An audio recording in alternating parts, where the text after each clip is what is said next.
Hello, welcome to Aji kitchen. ഇന്ന് ഞാനൊരു വെണ്ടയ്ക്ക കറി ഉണ്ടാക്കാൻ പോവേ. അതിന് വേണ്ടിയിട്ട് ഒരു 350 ഗ്രാം വെണ്ടയ്ക്കയുണ്ട് എടുത്ത് വെച്ചിട്ടുണ്ട്. അത് ചെറുതായിട്ട് കണ്ടിച്ച് ഇതേ ഈ വലിപ്പത്തെ അതിരിപ്പുണ്ട്. ഇനി അതിനകത്ത് ഈ ഒരു പാത്രം എടുത്ത് വെച്ചിട്ട്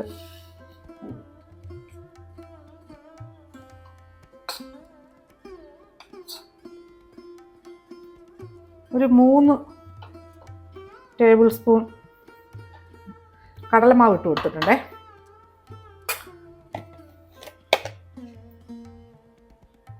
ഒരു 1/4 ടീസ്പൂൺ മഞ്ഞൾപ്പൊടി,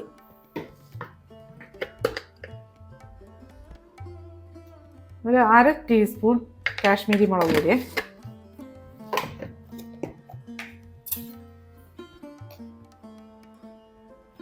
ഒരു 1/4 ടീസ്പൂൺ ഗരം മസാല,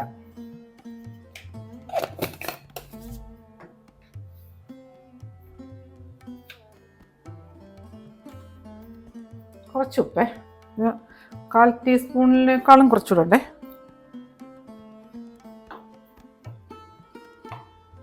ഇതെല്ലാം നല്ലപോലെ ഒന്ന് മിക്സ് ചെയ്തിട്ട് നമുക്ക് കുറച്ച് വെള്ളം ഒഴിക്കാം.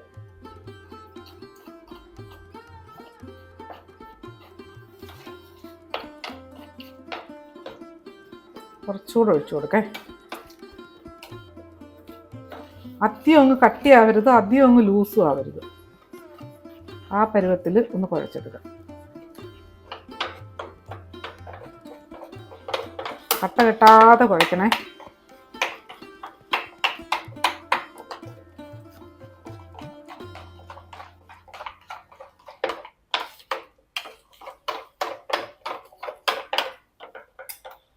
ഇച്ചിരി വെള്ളം ഒഴിക്കുക.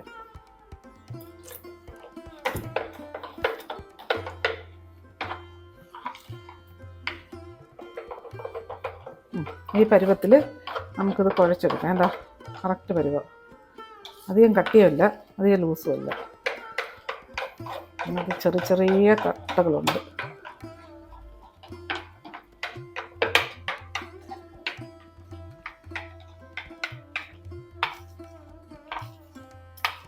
ഇനി ഇത് ഈ വെണ്ടയ്ക്കയില്ലേ അതിനകത്തോട്ട് ഒഴിച്ചു കൊടുക്കാം.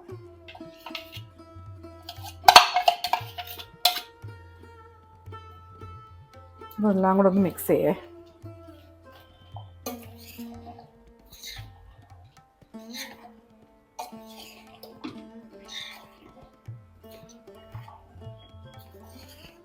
ഓ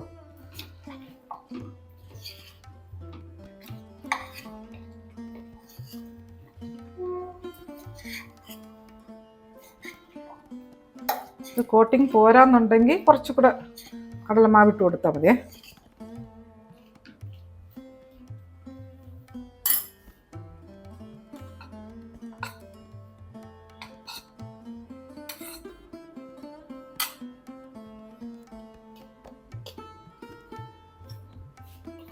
ഒരു ടീസ്പൂണും കൂടെ ഇട്ട്, ഒരു ടീസ്പൂണേ ഇട്ടിട്ടുള്ളേ. എന്നാൽ പിന്നെ വേറെ ചേർക്കേണ്ട, ഈ മാവ് മാത്രം ഒന്ന് കലക്കി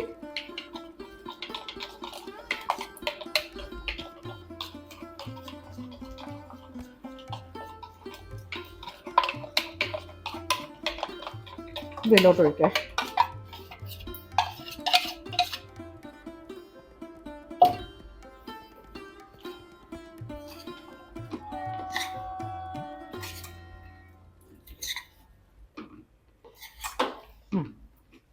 ഇത് മതിയേ. ഇനി ഇത് നമുക്കൊന്ന് ഫ്രൈ ചെയ്തെടുക്കാം.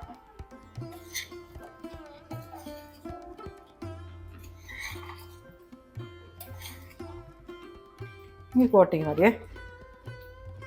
ഇവിടെ ഇരിക്കട്ടെ.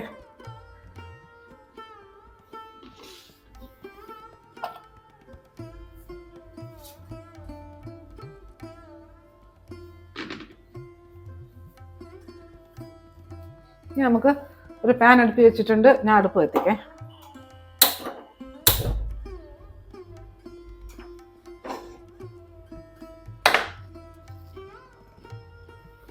നമ്മളെ പാത്രം ചൂടായി. ഇതിനകത്ത് കുറച്ച് വെളിച്ചെണ്ണ ഒഴിച്ചു കൊടുക്കാം. കുറച്ച് ഒഴിച്ചു കൊടുക്കണം. കാര്യം എന്താണെന്നറിയാവോ, ഇത് വറുത്തെടുക്കണ്ടേ. ഇപ്പം 2-3 ട്രിപ്പായിട്ടേ വറുത്തെടുക്കാൻ വെക്കൂ. ഇത്രയും മതി.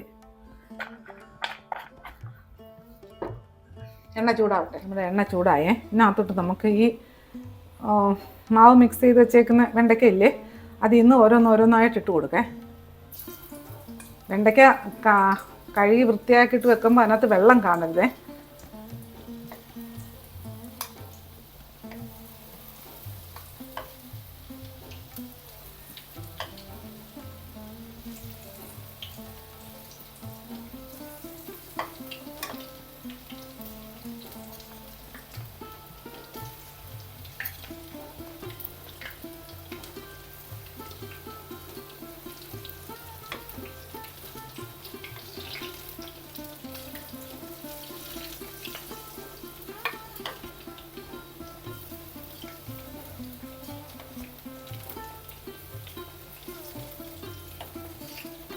ഒരു 2-3 പ്രാവശ്യമായിട്ട് എടുക്കണം, വറുത്തെടുക്കേ, അല്ലെങ്കിൽ പിന്നെ കുഴയും. ഇപ്പം സ്പൂണൊന്നും ഇടണ്ട, ഒന്നും മൊരിഞ്ഞ് വരട്ടെ, എന്നിട്ട് നമുക്കിത് എണ്ണയിൽ നിന്ന് കോരിയെടുക്കാം. നമ്മുടെ ഈ വെണ്ടയ്ക്ക ഒന്ന് അപ്പുറം ഇപ്പുറം ഇട്ടൊന്ന് മൊരിച്ചെടുക്കേ. എല്ലാം നല്ല മൊരിഞ്ഞ് വന്നു കഴിയുമ്പോഴത്തേക്ക് ഇതെല്ലാം ഓരോന്നോരോന്നായിട്ട് ഇളകി വന്നു.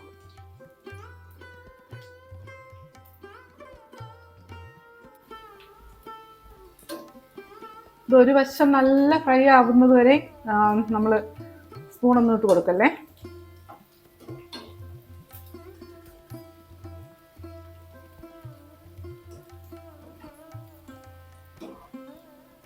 ഇതിപ്പം നമുക്ക് എടുക്കാം.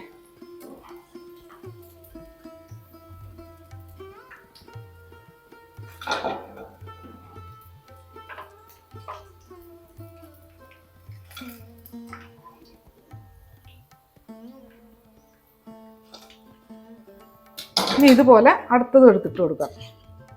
കുറേശ്ശെയായിട്ട് ഇട്ട് കൊടുക്കണേ.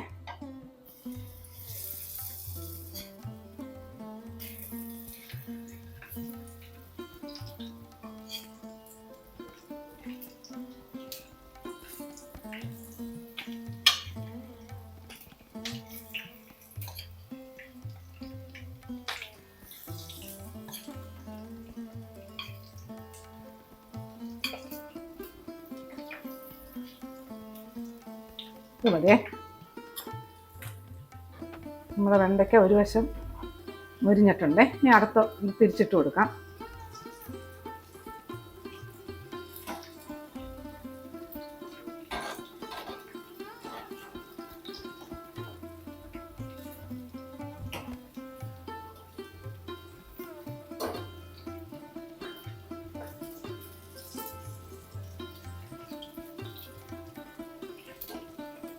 ഇത് പെട്ടെന്ന് റെഡിയാവേ.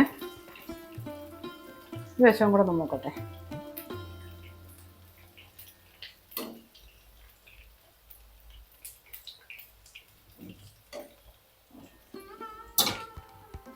നമ്മൾ അടുത്തതും റെഡിയായേ. അത് നമുക്കിഞ്ഞ് പോരാം. ഇത് കരിഞ്ഞതല്ല, മാവിനകത്ത് മസാല ചേർത്ത് കൊടുത്തില്ലേ, അതിൻ്റെ നിറവേ. മഞ്ഞപ്പൊടിയും മുളക് പൊടിയും ചേർത്തില്ലേ.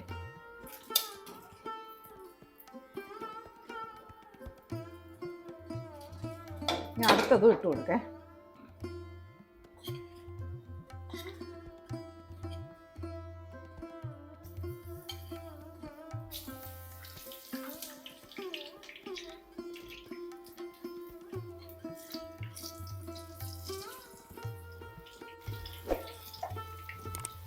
അജി കിച്ചൻ സബ്സ്ക്രൈബ് ചെയ്യാത്തവർ സബ്സ്ക്രൈബ് ചെയ്ത് ലൈക്ക് ചെയ്ത് ഫോളോ ചെയ്ത് ഷെയർ ചെയ്യാൻ മറക്കല്ലേ. പിന്നെ സബ്സ്ക്രൈബ് ചെയ്തവർക്ക് വളരെ വളരെ നന്ദിയുണ്ട്.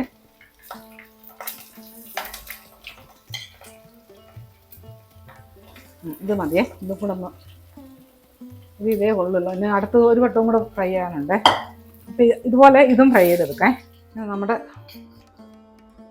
ലാസ്റ്റ് വെണ്ടയ്ക്കയും കൂടെ ബാക്കി ഇരുന്നില്ലേ, അതുകൂടെ അങ്ങ് ഫ്രൈ ചെയ്തെടുക്കാം.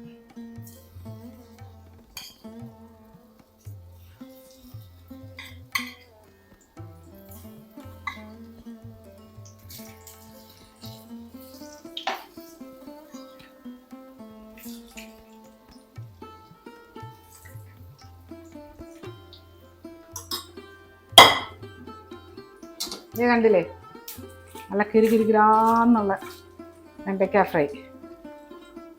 ഇനി ഇതുകൊണ്ടൊന്ന് ഫ്രൈ ചെയ്തെടുക്കട്ടെ. ഞാൻ നമ്മളുടെ ലാസ്റ്റ് വെണ്ടയ്ക്കയും ഫ്രൈ ആയേ.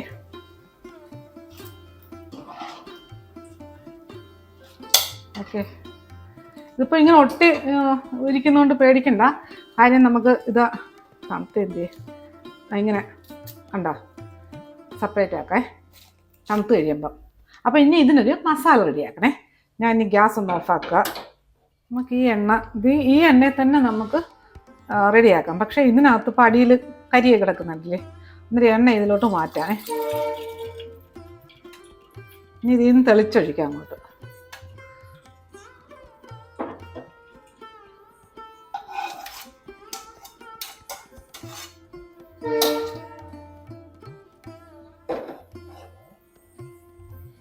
കുറച്ചെണ്ണ അങ്ങോട്ട് ഒഴിക്കേ, മതി. ഇനി നമുക്ക് സ്റ്റൗ കത്തിച്ച് കൊടുക്കാം.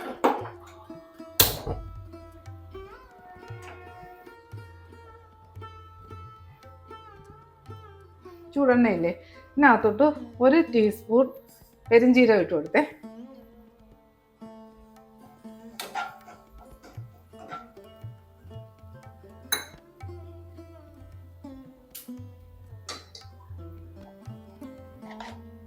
ഇതിലോട്ട്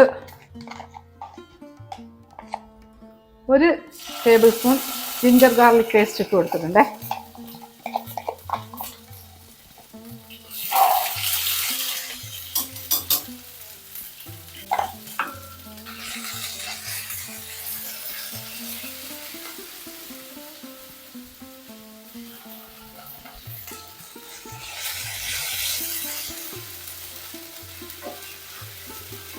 ഇതിനകത്ത് 2 ഇടത്തരം സവാളയില്ലേ, അതും കൊത്തിയരിഞ്ഞ് ഇട്ട് കൊടുത്തിട്ടുണ്ട്.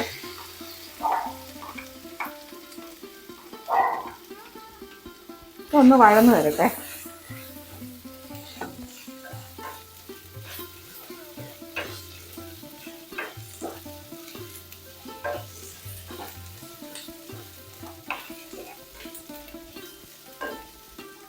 ഇതിലേട്ടെ ഒരു ശകലം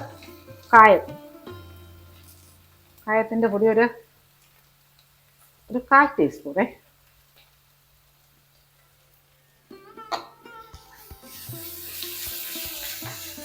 അതാ പെരുംജീരകത്തിൻ്റെ കൂടിടാനുള്ളതായിരുന്നേ, മറന്നുപോയി. നിങ്ങൾ ചെയ്യുകയാണെങ്കിൽ ഇതുപോലെ സാധേ പെരുംജീരകം ഇടുമ്പോഴേ അത് കഴിഞ്ഞിട്ട് കായപ്പൊടി ഇട്ട് കൊടുക്കാം.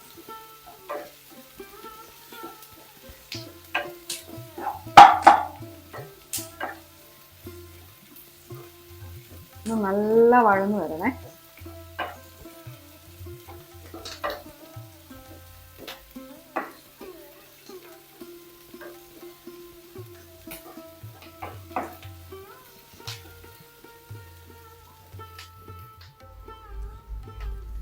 നമ്മുടെ ഈ ഉള്ളി നല്ല വഴന്നിട്ടുണ്ടേ. ഇനി ഇതിനകത്തോട്ട് ഒരു വലിയ തക്കാളിയെ അത് ഇട്ട് കൊടുക്കാം.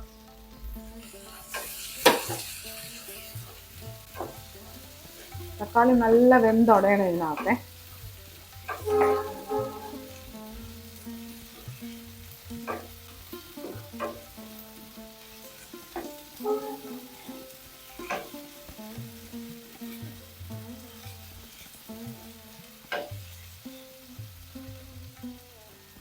ഇതൊന്ന് ഞാൻ കവർ ചെയ്ത് കൊടുക്കാം കേട്ടോ.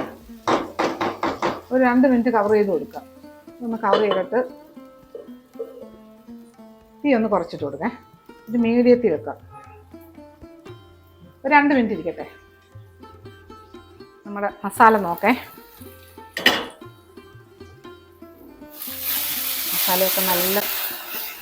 മസാലയൊക്കെ നല്ല വെന്തോടം ഇതിനകത്തെ.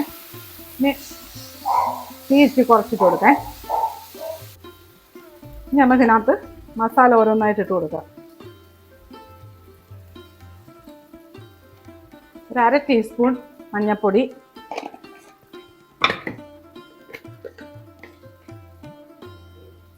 1 ടീസ്പൂൺ മല്ലിപ്പൊടി,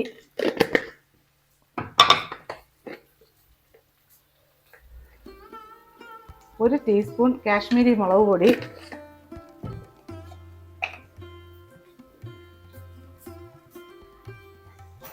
ഒരു 1.5 ടീസ്പൂൺ ഗരം മസാല,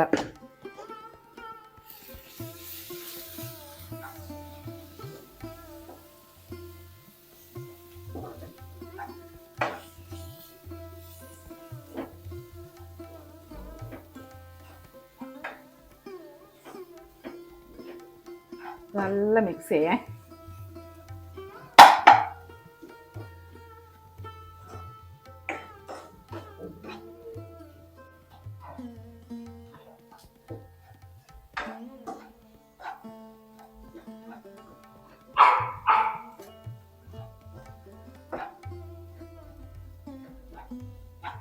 ഇനി ഇതിൽ കുറച്ച് വെള്ളം ഒന്ന് ഒഴിച്ചു കൊടുക്കേ.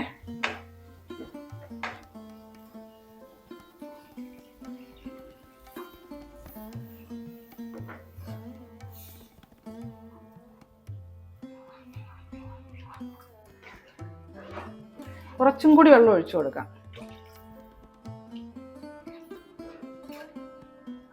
ഇത് മതിയേ. ഇനി ഇതിനകത്തോട്ട് കുറച്ച് ഉപ്പിട്ട് കൊടുക്കേ. ഈ വെണ്ടയ്ക്ക ഉപ്പിൽ തന്നെ പറക്കി കഴിക്കാൻ നല്ല ടേസ്റ്റാണ്. മതി.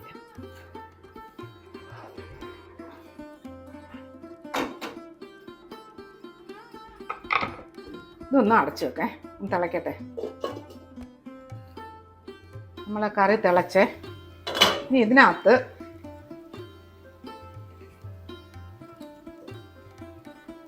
ഒരു ടീസ്പൂൺ കസൂരി മെത്തി അത് നല്ലതുപോലെ പൊടിച്ച് ഇതിനകത്തിടണേ.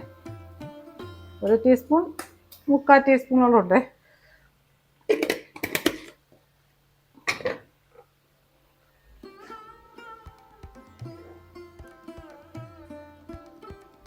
നമുക്ക് ഈ വെണ്ടയ്ക്കയില്ലേ ഫ്രൈ ചെയ്ത് വെച്ചേക്കുന്നത്, എന്ത് ടേസ്റ്റാണെന്ന് ഇത് കഴിക്കാനായിട്ടതാ. ഗിരിഗിരിഗ്രാന്ന് എന്താ ഇതിനകത്തോട്ട് ഇട്ട് കൊടുക്കേ.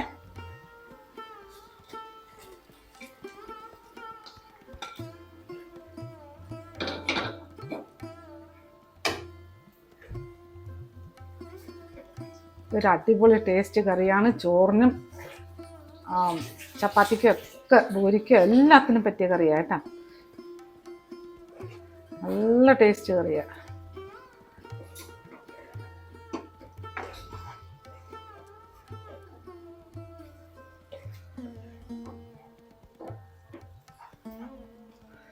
ഞാനിന്ന്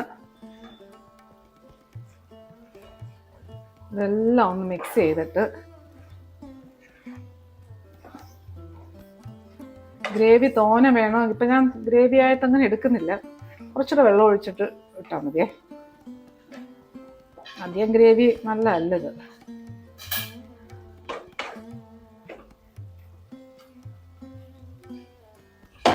ഇതൊന്ന് അടച്ചിടേ. ഒരു നല്ല തീരെ തീ കുറയ്ക്കാം. കുറച്ചിട്ട് ഇതൊരു 3-4 മിനിറ്റ് ഇങ്ങനെ കിടക്കട്ടെ. നമ്മുടെ ഇതൊരു സെർവിങ് ബൗളിലോട്ട് ഞാൻ മാറ്റുവേ. ഇത് പൊന്നോ എന്ത് ടേസ്റ്റാന്ന് ഈ കറിക്ക്. ഭയങ്കര ടേസ്റ്റാ, ഭയങ്കര ടേസ്റ്റ്.